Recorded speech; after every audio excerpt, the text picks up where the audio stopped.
to be my truth. For all of my days, yes, you are my truth. Forever and always, forever and always, forever and always. Hey guys, welcome to Truth of a Warrior podcast. I'm literally so excited, if I'm being very real. A little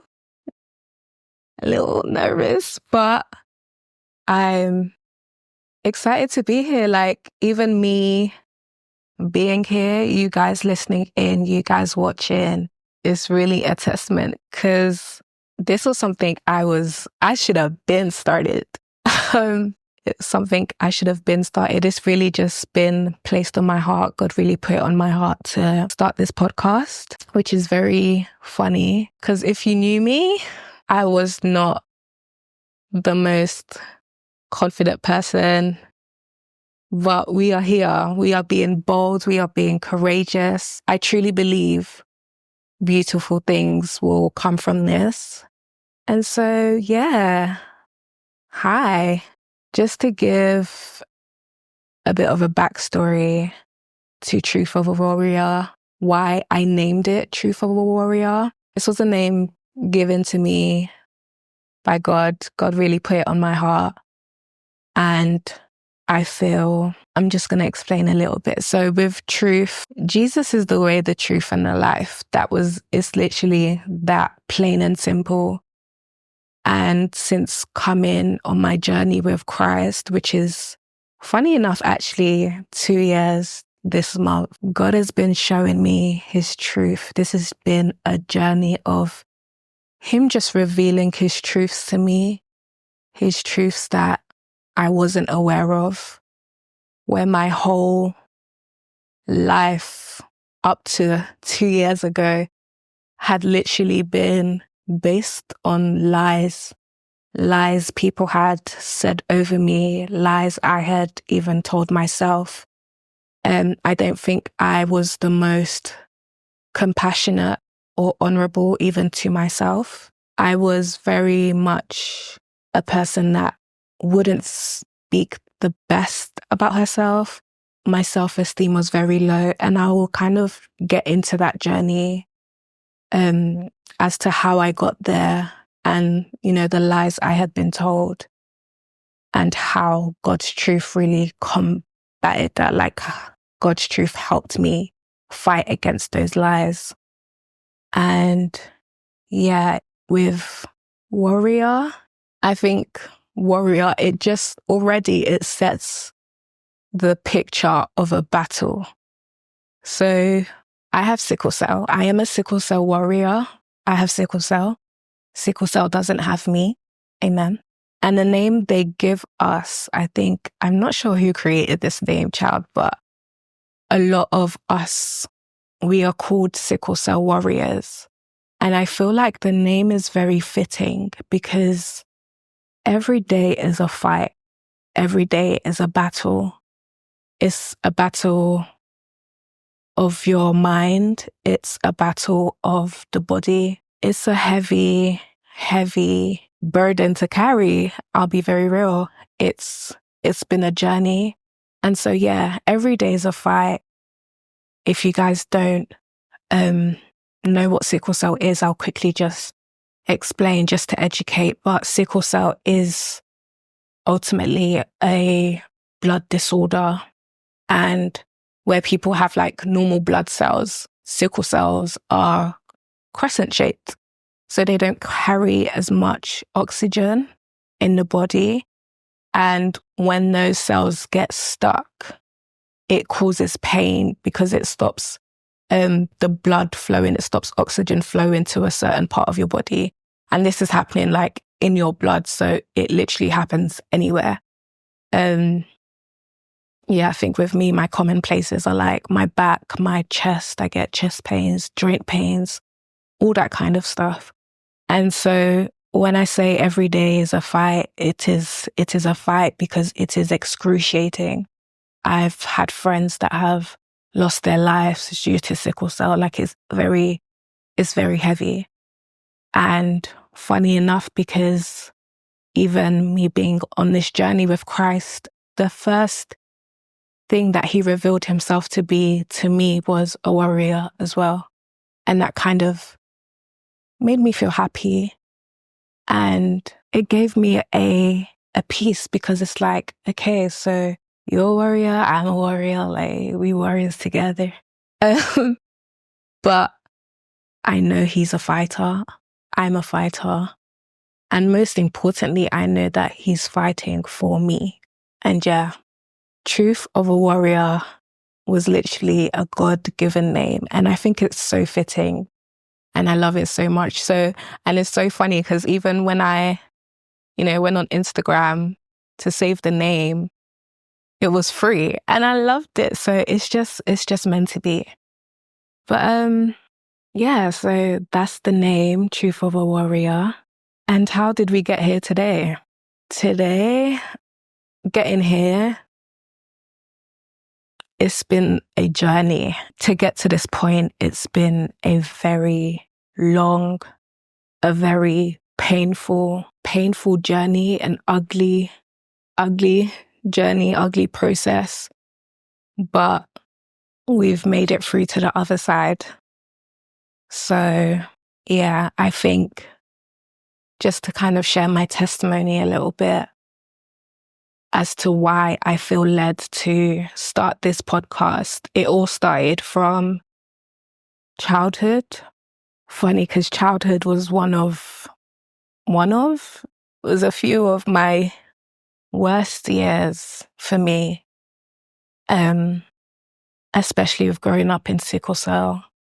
I had no understanding of what that was as a child. I just understood that I would feel pain and there was nothing I could do to stop this pain.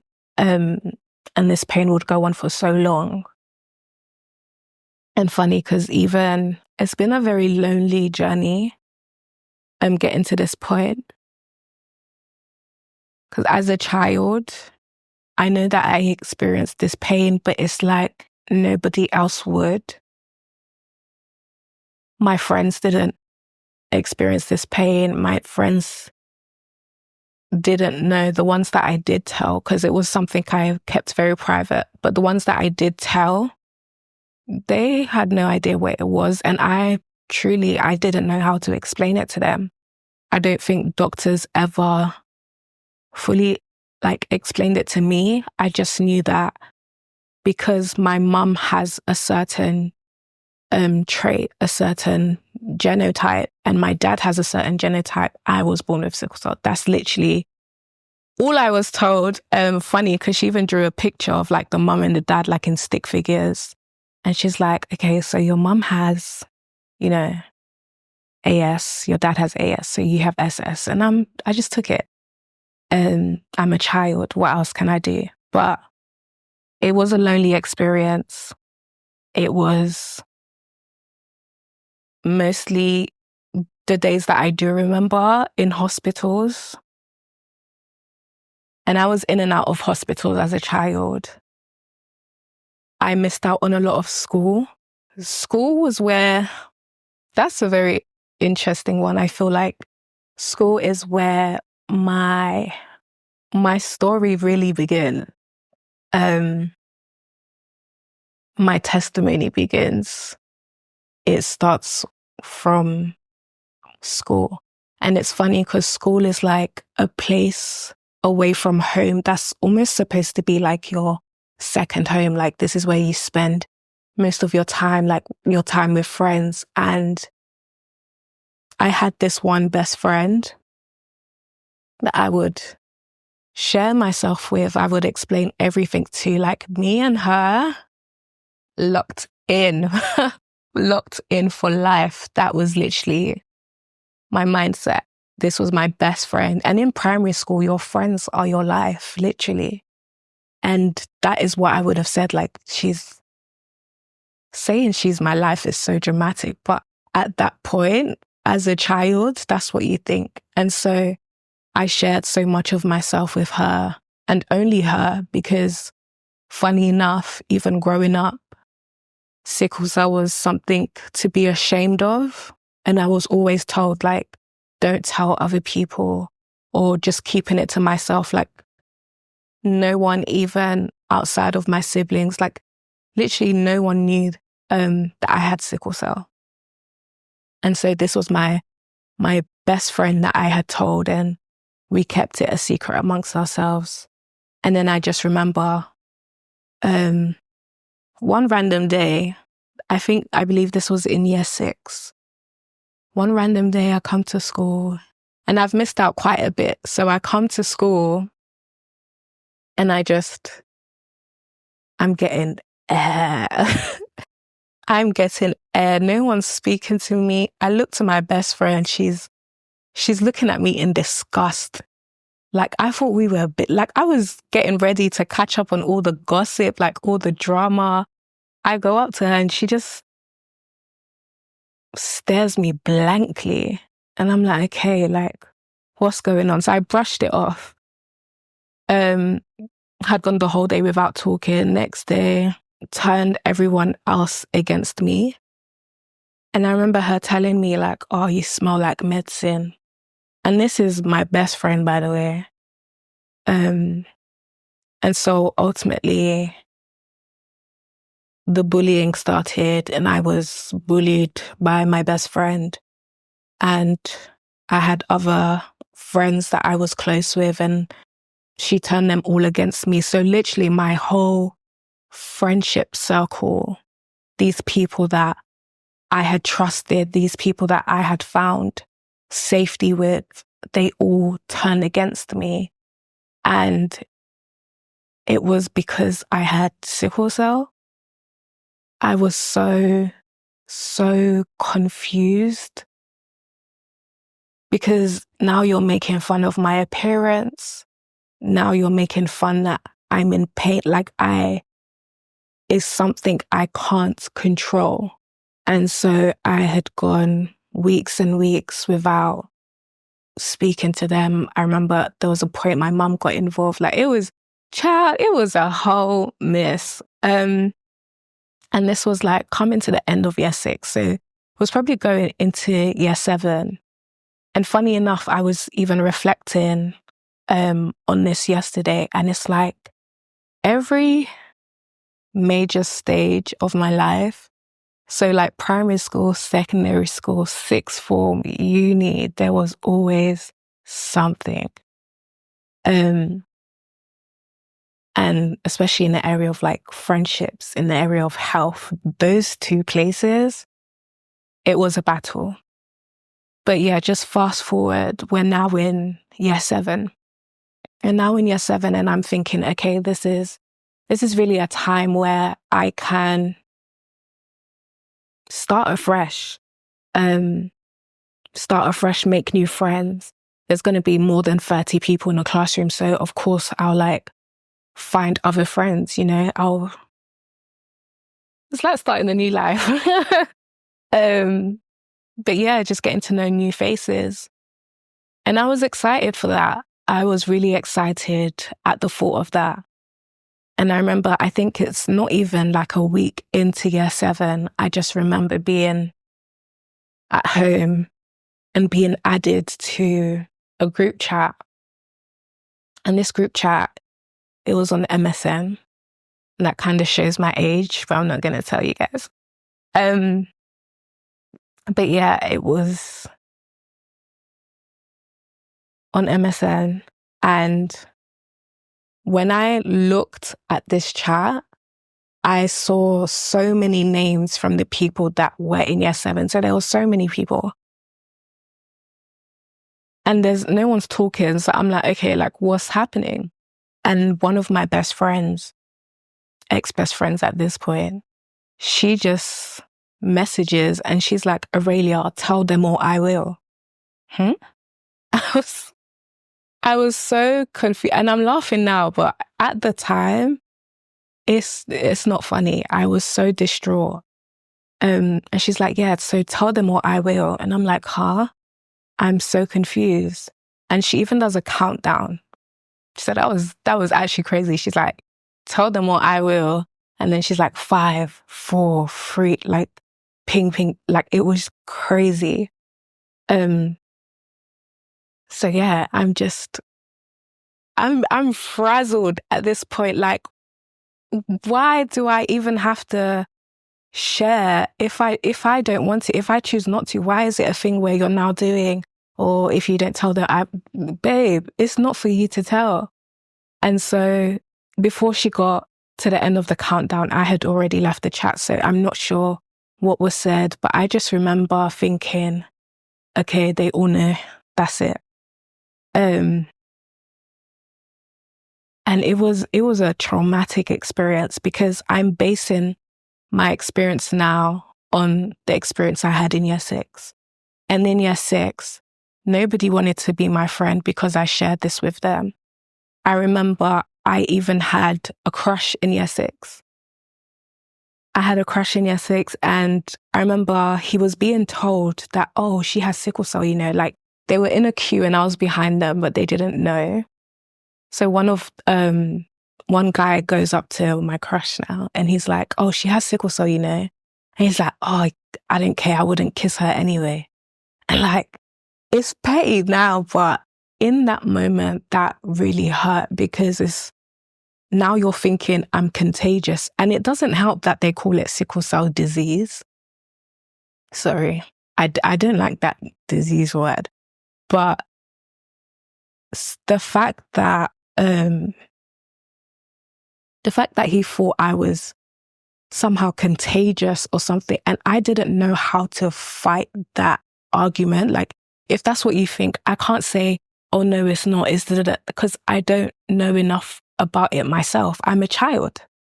Like, I'm not going to research or whatever. So I'm literally just going off what the doctors have been telling me. And that experience happened, and secondary school happened. And I think at that point, that is when every insecurity came to mind. I was clutching onto every word people had said to me. The fact that I smell like medicine, the fact that I'm skinny, I'm this, I'm that. I just thought, fairs. And this was simply because I chose to open up to someone at the fact that I had sickle cell. And now in my head, I'm thinking, this is my time to switch off. I'm not going to open myself up to anyone anymore. So even years to come, whether it was in year 10, in year 11, whatever it was, is surface level conversation. How, like, what's your favorite color? Surface level. I'm telling you, when it comes to the deep stuff, when it's time to open up, you're sharing with me, I will happily lend an ear. I will always be one to listen, but I will never talk about what I'm going through. I will never talk about myself. I will never tell you that I'm in hospital, like whatever the thing is. And you can imagine it was a very isolating time, because in my head now, I can't open up to people. They're going to run away from me. They don't understand my experiences. And now I can't share. So everything I'm feeling, whether it's pain, whether whether I'm depressed, but I didn't necessarily know to call it depression at that time. I have no one to talk to. I have no one to open up to. There's no one on my side. I'm the eldest sibling. I don't have a sister or a big brother that I don't have big cousins who have sickle cell. Like, I'm alone, and I had no one. I had siblings. They were younger than me. But as a big sister, I can't now tell you how I'm feeling, because first of all, they were young. They wouldn't understand anyway. And on top of that, I didn't want to be a burden onto them because I already felt like a burden enough. When I was younger, my mum, she would spend a lot of time in hospitals with me. And I think in children's wards, like there's actually like bed for parents and stuff like that. So she would spend most nights with me. And I remember my sibling once saying that, oh, I think Aurelia's mum's favorite child because mum is always with her. But if I was to now explain it's because I'm in pain, I'm in hospital, like he wouldn't understand. So I already feel a burden. I already feel like a burden. So I really just had no one to share with. And it really just kept getting worse as I grew older. Like friendship breakups were crazy. And then I now get to uni. I've lost my vision. Just one random day, I can't see. Even till this day, like my left eye, nothing's there. And I remember kind of going to the hospital for the checkup just to see like what happened. And they said you basically had a crisis, but in the back of your eye. I didn't even know that was a possibility. And so even after that, there would always be checkups. I would go for my checkups, go to Moorfields, check my eye. And then I remember the doctor one day saying, oh, we see it, like your vein is thinning in the good eye that you have. Your vein is thinning. So there's a possibility that this could happen again. And you could just imagine the way that my mind spiraled. Because even with the left eye, it's like I woke up one day and it was so random. So now because they've told me this, I've now taken it on board. It's now, I can't even, bro, I don't even have the words. But I just remember thinking, okay, that's it. I'm done. Like I'm finished. I'm done. I was at uni at the time. I thought, what is even the point? Because one day I might wake up and I'm just blind. Like, is there even a point of me finishing this degree? And so it's just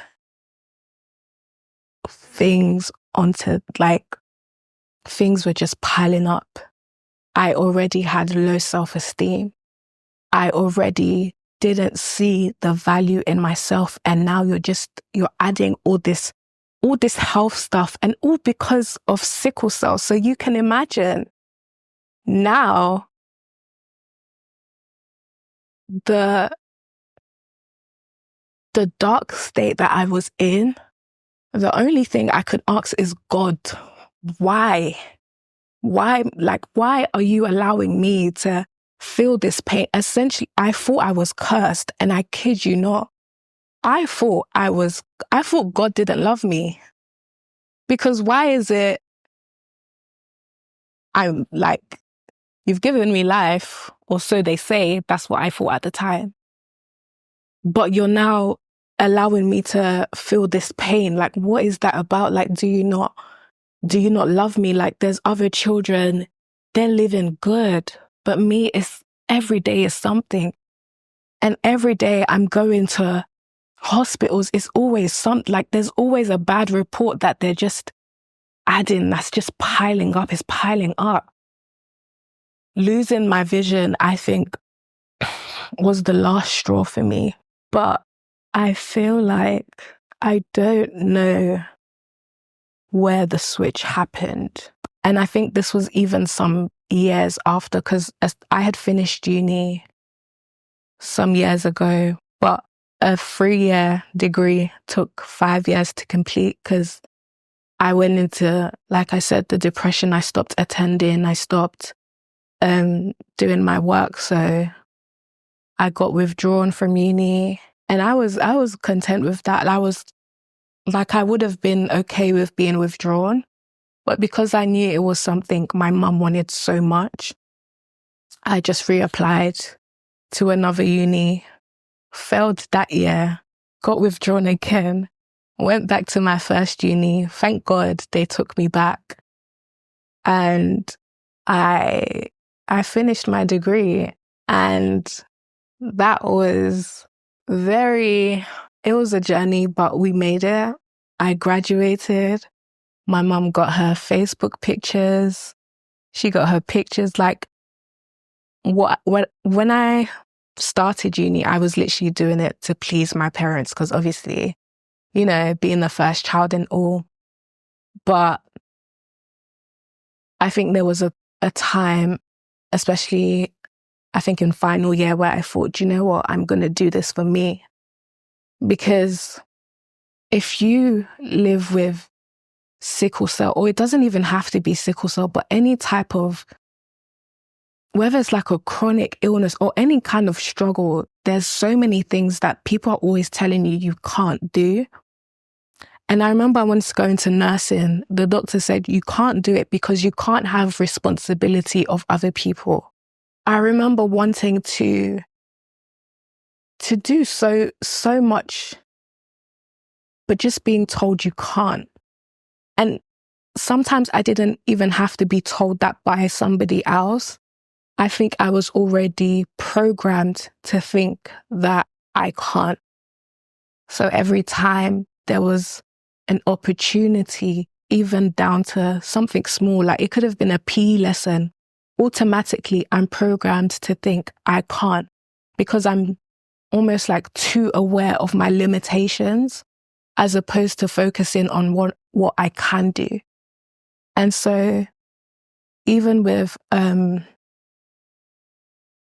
coming to Christ 2 years ago, I thank God because it's been a journey of unlearning and kind of essentially reprogramming myself, because sickle cell really programmed me into being too aware of my limitations. I can't go swimming. If you know sickle cell crisis, that's when we experience our painful episodes. There's so many triggers. So it could be a change in weather. If it's too hot, crisis. If it's too cold, crisis. If I now go on holiday, before I even step on the plane, crisis. If I go swimming, crisis. If there's temperature change, crisis. Bro, every day there was always something. And so it programmed me in a way where I was too aware of my limitations. It even programmed me to shut myself down and not share with other people. I was taught to lie.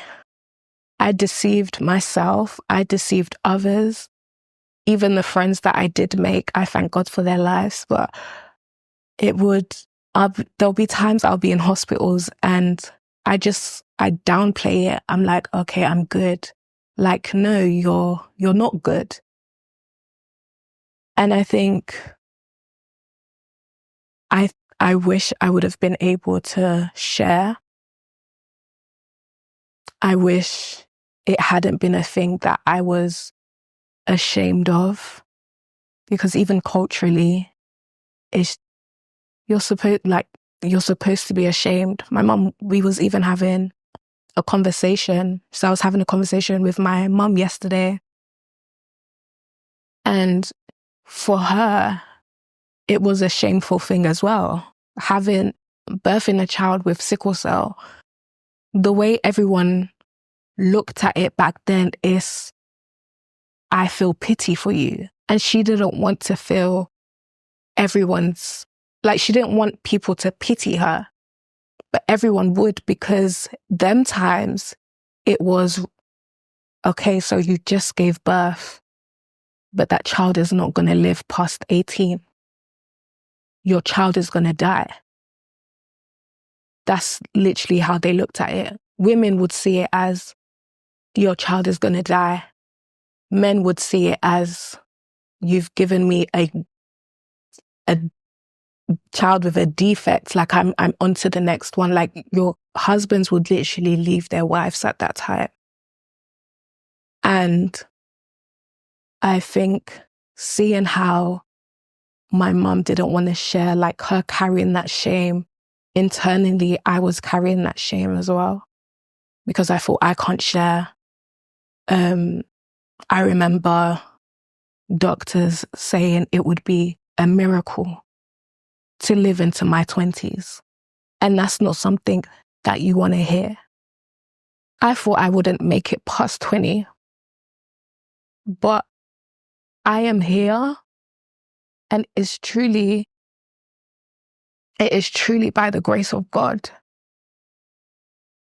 And I thank God, like I'm so happy that in me finding him, he knew. He just, my God is too good. But he just knew everything that had to be uprooted. Every lie I told myself I was ugly. And he said, child, you are fearfully and wonderfully made. I told myself I was weak. I was limited. And you know what he said? That's okay. He said, in your weakness, that's when my power becomes fully manifested. Like he is the strength that I carry. Like he is the one that strengthens me. And I can do all things through him who strengthens me.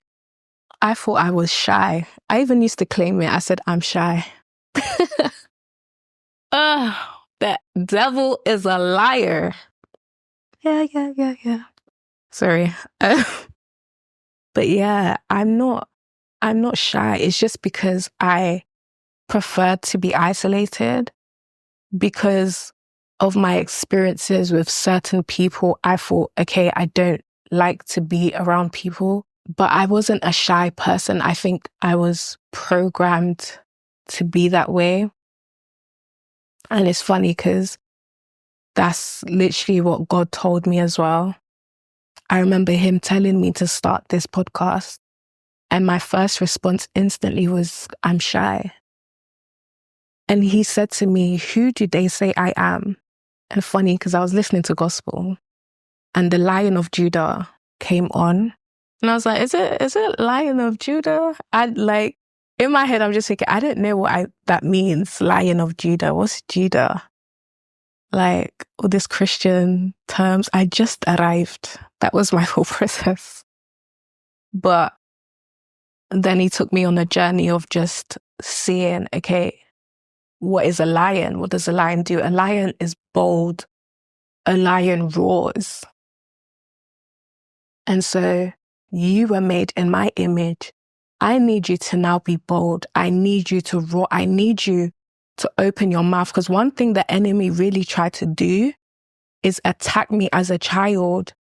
And the thing is, I was so ashamed to say that the root of my issue started in childhood. Because I thought to myself, like, why has it taken me so long to get to this place? I'm 29.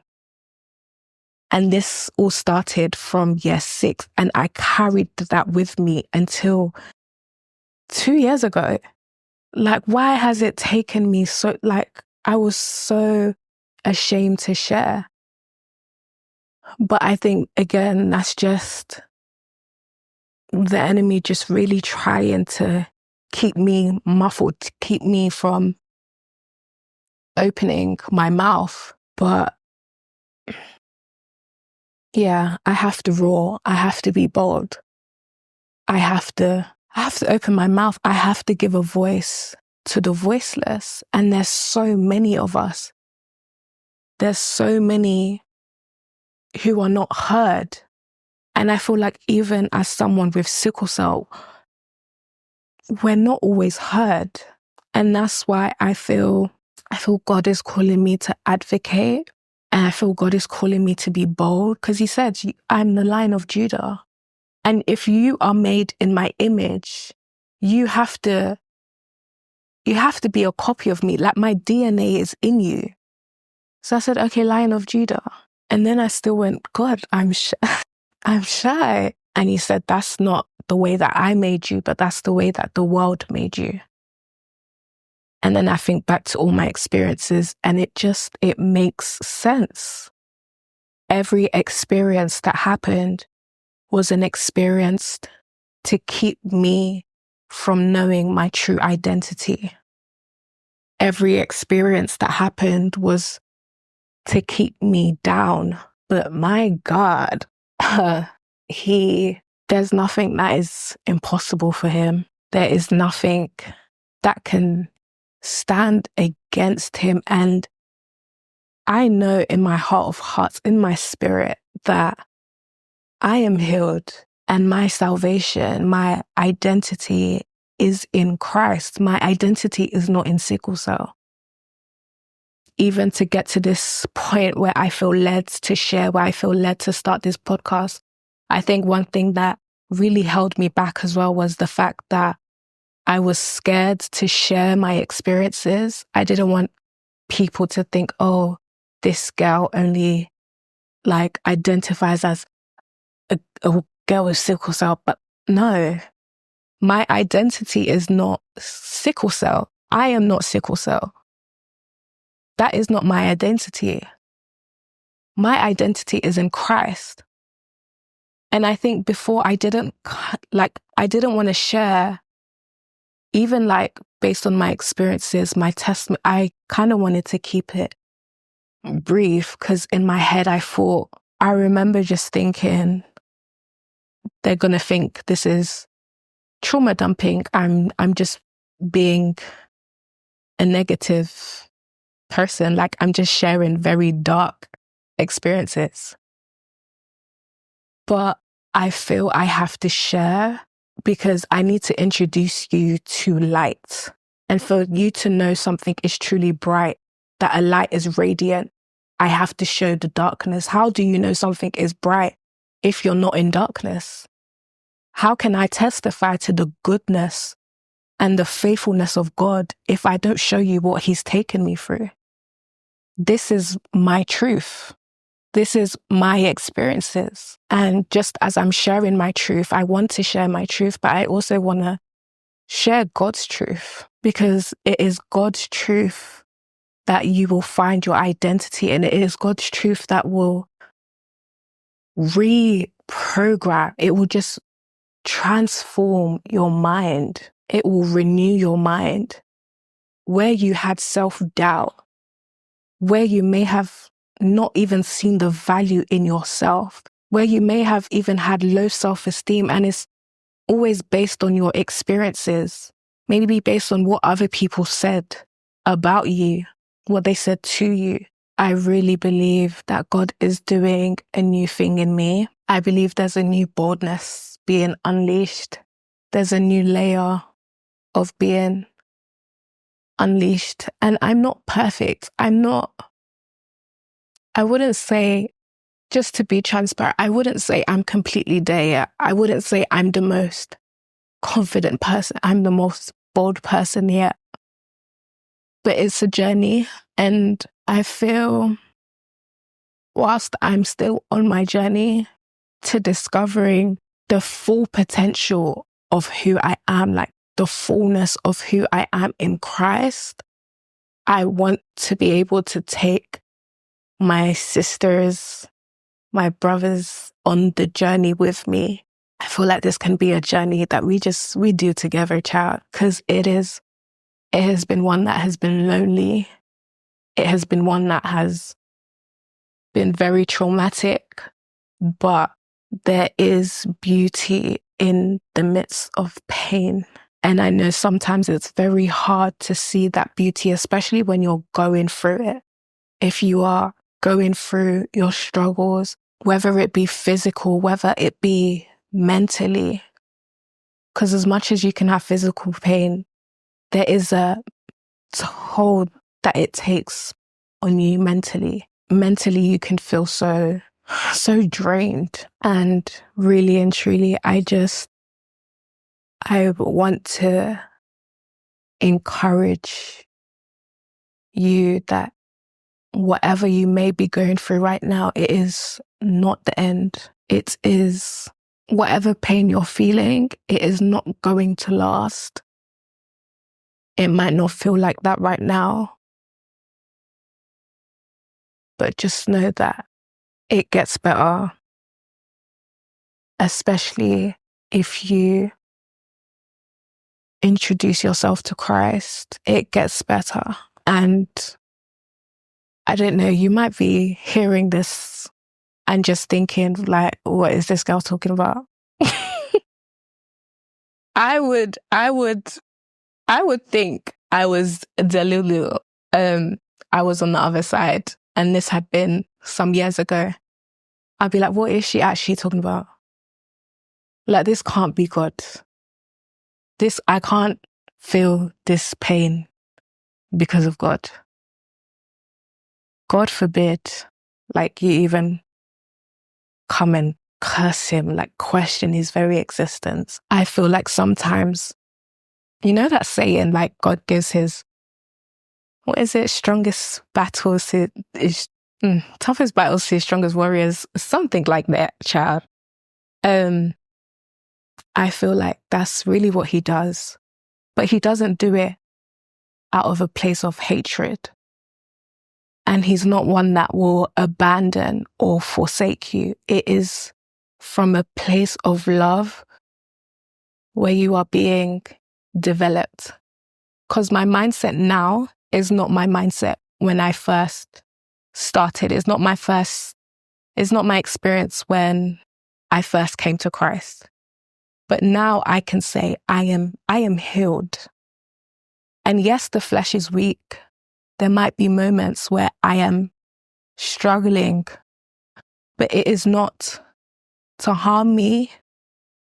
In fact, it's even for a greater purpose. I'm sitting here now. This podcast is coming here now. And I'm hoping you're relating to it because I've been through what I've been through. And essentially what I'm trying to say is, if you are going through suffering, majority of the time, it's not for you. That suffering is for you to now be developed, for you to find strength, for you to even come to Christ. Because one thing about God, his love is reckless and he will mess things up to get to you. He will mess things up for you to really introduce yourself to what love is, because he is love and he loves me. And because I know he loves me, I know as his child, he doesn't want to harm me. So my only question when I'm going through something is, God, what are you trying to teach me? And what he's taught me is that there are people who are going through the same thing. I am not alone. And me having gone through my experiences, I'm sharing this in the hopes that you can relate and you can even get curious about Christ. That you can even be like, rah, just even, guys, I promise you, even if you don't believe in God, test it. Just be in your room, wherever you are, like, just say, okay, God, she says you're one who introduced her to love. She says you're one who introduced her to peace, that you are the one who strengthened her. And right now, I do not feel strength. I do not feel love. In fact, I feel I am weak, God, but I need you. Because I'll be very real, if it had not been for God, I can't even say that I would be here. But he saved, like he is my saving grace. And he's teaching me how to really be a warrior, how to fight, but to also understand that this is not a fight that I have to do alone, that he is with me. He has been with me This whole time, even through the friendship breakups, he's been with me. I didn't see it, but now I know. And I hope that you know too. I hope that you will come to that realization that even if you're in a place where you're feeling brokenhearted, he's one that he will just restore. He will give you hope. Where you've been mourning, he will be the one to bring you comfort. And so, yeah. It's a hard journey. And it's been very hard getting here. My gosh. There's so many testimonies I could share, but essentially I'm just glad that with all the lies that I accumulated, that I collected, God uprooted. He said, no, that is not who you are. This is who you are.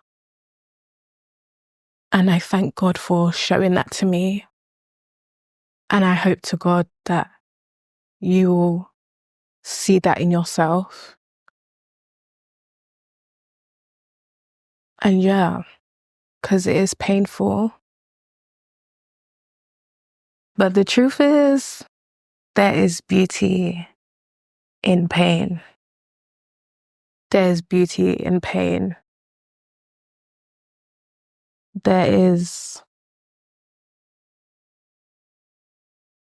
the one who has formed you, the one who has known you, even in the midst of your pain. And so I just pray that you remember this truth, that the Lord's grace is sufficient for you, that in your time of weakness, that is when the fullness of his power comes through. And you can think, God, I can't do that. I'm going to stop. But where you stop is where God starts. Allow yourself to stop. Just leave it. Because that's when you give God the invitation to come in and take over, because you understand that you can't do it. You can't do it by yourself. Whether it's you that's experiencing it, whether it's your child that's experiencing the pain, whether it's your spouse that's experiencing the pain and you're trying to be the one to look after them, you're the one that's experiencing it yourself. Like, it's hard. And you can't do it by yourself. You will be burnt out. It is hard. I've seen the struggles from both sides. I've seen how I've struggled. I've seen how my mum has struggled, my siblings, it's been a journey. And hopefully, who knows, maybe I'll get them to come on an episode and just share. But yeah. Hopefully, yeah. Because I really believe this won't be over for a while. And that's just me being submissive. That's just me being obedient to God. And I really hope in me sharing that you are blessed. I really hope in me sharing that you will understand that you are not alone. You are not alone in this journey. And I really just want to build a community, because I'm all about sisterhood. I'm all about women empowerment. I'm a makeup artist as well, so I do makeup with my sister. So we're all about, just speaking life into women. And so I really want this Truth of a Warrior. I want this to be a safe space for us. So if you find that you related to anything whether it's you that's experiencing pain, whether it's someone else and you just want to ask questions, or maybe you just have words of encouragement. I don't know, but please, guys, please, I say with love, please reach out, please message. My socials on Instagram and on TikTok is Truth of a Warrior. I also have a personal one, Instagram and TikTok, which is Orelia Grace. And so, yeah, I really hope y'all stayed with me. Y'all got here to the end with me.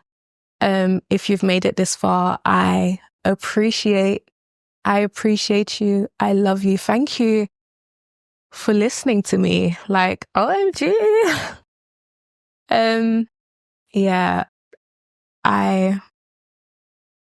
It's a different experience, but I appreciate every single one of you. Hopefully, I'll see you guys in the next episode. If not, I'll see even more of you, amen, in the next episode. And yeah, so just remember, guys, truth is, there is beauty in your pain. Yeah. Okay. Bye.